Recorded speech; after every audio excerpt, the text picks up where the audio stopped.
I was once deep inside witchcraft. Not the type you see in movies. Real witchcraft. The kind that destroy lives quietly. Back then, I could recognize witches easily because I was one of them. Today, I am out, and I want to expose things many people don't know. Listen carefully, because the people you should fear most don't look dangerous at all. They don't wear black clothes. They don't shout spells in public. In fact, the most dangerous witches look normal.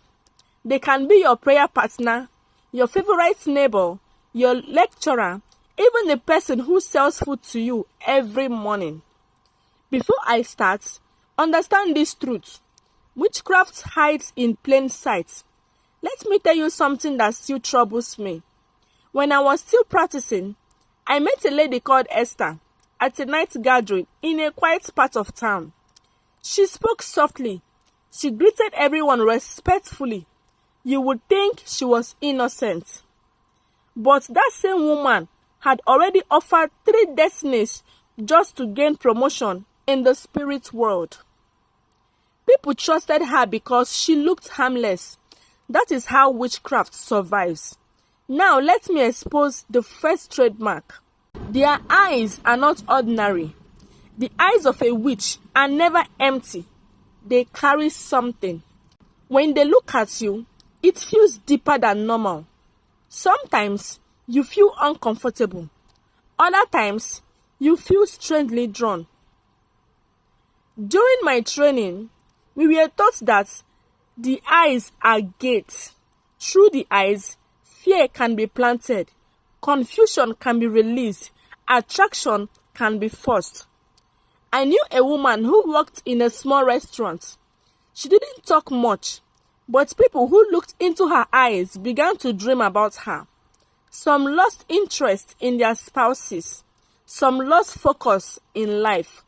They didn't know what was happening, but I knew. That was not beauty. That was operation. Trademark 2. They live 2 lives. A witch never has only one identity. In the day, they are calm, helpful, friendly. But at night, they are something else. I used to laugh with people during the day, eat with them, pray with them. But at night, I visited them in dreams. I remember a man in the city who was loved by everyone. He gave money to the poor. He paid school fees for children. People called him kind. But in the spirit, he was feeding on the same people he helped. He would give you money in the physical world and collect your future in the spiritual world. That is why some helpers later become destroyers. Trademark 3. They affect the atmosphere. When a real witch enters a place, something shifts. Sometimes it is tension. Sometimes it is sudden sadness. Sometimes it is strange attraction. I was trained to release presence, not words, just presence. I knew a girl in school who was not the smartest, yet teachers favored her without reason. Students admired her without knowing why.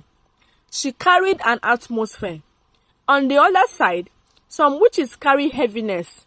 When they enter a room, peace disappears, arguments start, and joy drains. You may not see anything, but you feel it. That is not coincidence. Trademark 4. Their strange connection with animals. This one will surprise many people. In witchcraft, animals are not always pets. They are watchers. Some are carriers. Some are vessels. During my time, I knew witches who tied their lives to animals. If the animal died, they weakened. If it was attacked, they felt pain. There was a woman in a nearby village who kept many chickens. People laughed and called her local farmer. But some of those chickens were not ordinary. At night, while her body slept, those same chickens moved in the spirit. And when spiritual battle happened, One chicken will be found dead in the morning. People said it was normal, but it was not. Trademark 5. Their strength rises at night. Witchcraft loves the night, especially between midnight and early morning. That is when movements happen. That is when meetings hold. That is when assignments are carried out. I used to wait for the world to sleep because darkness gives cover. But something else also happens at night. That is when real prayers arise. I remember one night I was sent on an assignment. Everything was going smoothly until we entered a house where someone was praying. Not shouting, not screaming, just praying. And suddenly, the atmosphere changed. It felt like hitting an invisible wall. The prayers were not loud. They were heavy. Every word felt like fire. I tried to move closer, but my strength began to drain. It was as if something was pushing me back. That was when I learned a painful lesson. Not everyone sleeping at night is asleep in the spirit. Some people are awake without knowing it. We retreated that night, confused and wounded. And back in the gathering, the elders were angry, not because the assignment failed, but because someone had learned how to stand. Now let me explain something many people misunderstand. Not every witch attacks you directly. Some just watch. They observe your progress, your relationships, your joy. They wait patiently. I remember a woman who never quarreled with anyone. She was always smiling, always quiet. But anytime someone around her started doing well, things would suddenly scatter. Marriage plans would fail. Business deals would collapse. Health would break down. She never touched them.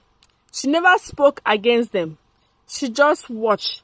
In witchcraft, watching is also an operation. Let me take you deeper. One night during a meeting, we were taught something dangerous. We were told, never rush an attack. Study the person first. We were trained to look for people who talk too much, people who sleep carelessly, people who get angry easily, people who don't pray consistently. Those ones were easy targets. That is why some people keep asking, why me? Sometimes it's not because you are bad, it is because you are unguided. Another thing I must expose is this: witches fear exposure than prayer. Once light enters, power reduces. That is why they love secrecy. They love confusion. They love people arguing about whether witchcraft is real or not. As long as you doubt, they operate freely. I remember a young man who used to laugh whenever witchcraft was mentioned. He called everything old people's story, but his dreams were never normal. Every night he would wake up tired, as if he ran a long distance. We knew him. He didn't know us. That is how ignorance becomes permission. Let me also say this carefully. Not every problem is witchcraft, but witchcraft uses problems to hide. They hide inside sickness, inside delay, inside sudden hatred. And many times, the attack doesn't start big. It starts small. A little discomfort, a strange dream, a sudden loss of interest in prayer. That is how doors opens. One night, I watched a woman spiritually feed on her own knees. Not because she hated her, but because she was afraid the girl would surpass her. Jealousy is fuel in the dark world. They don't always want your death. Sometimes, they just want your slow progress. So you remain alive, but frustrated. Alive, but stuck. And as I speak now, someone listening to this has felt these things before. You didn't imagine it. You were not weak. You were being monitored. Let me reveal something that broke me out of witchcraft. One night during a gathering, a young girl was brought before us. She was crying in the spirit. Her crime? She was praying too much.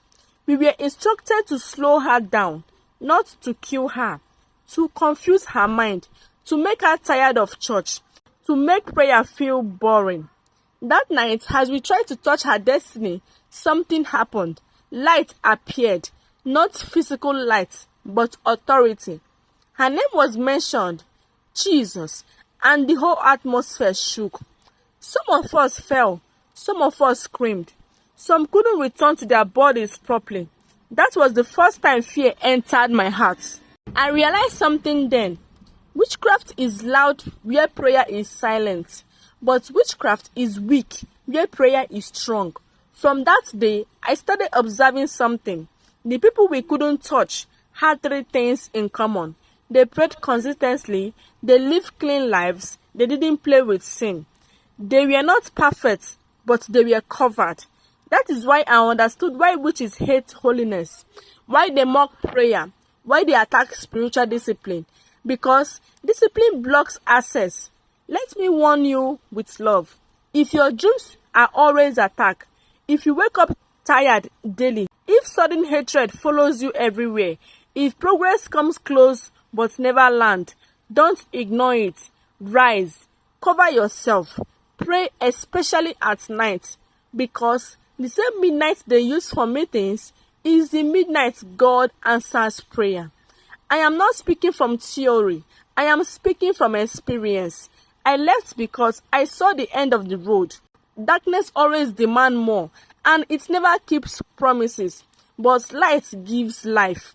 If you are listening to this and you feel scared, it is not by accident. Light is already touching you.